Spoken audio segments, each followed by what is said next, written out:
గురుజీ, ఈ గజముఖ దృష్టి కవచంలో 5 పరిష్కార మూటలు, ఒక నిధి సంపద ఉందన్నారు. ఇవన్నీ ఎన్నో యాగాల్లో పూజలో పెట్టి మంత్రాలు చదివి శక్తితో పంపిస్తున్నారు. అది అన్ని చెడులను తొలగిస్తాయి అని చెప్పారు. సాధారణంగా నేను ఎన్నో మందిని చూశాను. మంచిగా మాట్లాడుకుంటూ ఉంటారు, అకస్మాత్తుగా గొడవ పెట్టుకుని వెళ్లిపోతారు. దీనికి కూడా దృష్టినే కారణమా? ఖచ్చితంగా అమ్మా.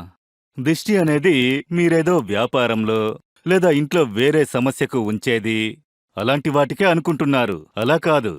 భార్యాభర్తల బంధం, సహోదర బంధం, అమ్మానాన్నల బంధం, ఇలాంటి అన్ని బంధాలలోనూ ఒకరు తప్పించడము, వాళ్ల గురించి వ్యతిరేక తలంపులు, అటువంటి అన్ని దిష్టులలో చూశారంటే ఎంతో సంతోషంగా ఉన్న కుటుంబం హఠాత్తుగా ఇలా వచ్చి ఒక అతిపెద్ద గొడవగా మారుతుందే.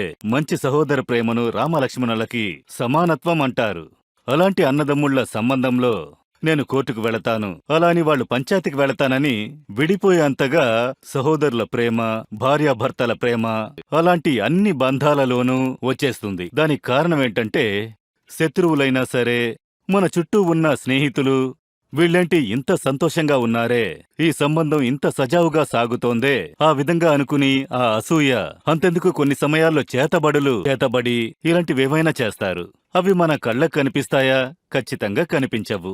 అటువంటి దుష్ట శక్తులను నిధిలో ఉన్నటువంటి 5 పరిహారపు మూటలు సరే, ఆ ఏనుగు కన్ను ఉన్నటువంటి డాలర్ను మనం క్రమంగా ధరించుకున్నప్పుడు ఆ వ్యతిరేక శక్తులను అంతం చేస్తుంది.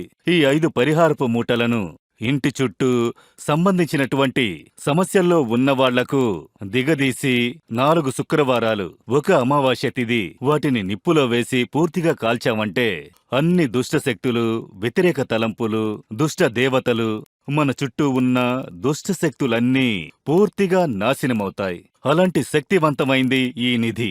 ఇవన్నీ చేసేసి ఆ సంపద నిధిని మన ఇంటి దారబంధ్రానికి తగిలించినప్పుడు మన ఇంటికొచ్చేటటువంటి ఎలాంటి శత్రువులైనా లేదా బంధువులు దుష్ట తలంపులతో వస్తే ఆ దుష్ట తలంపులను అంతం చేస్తుంది.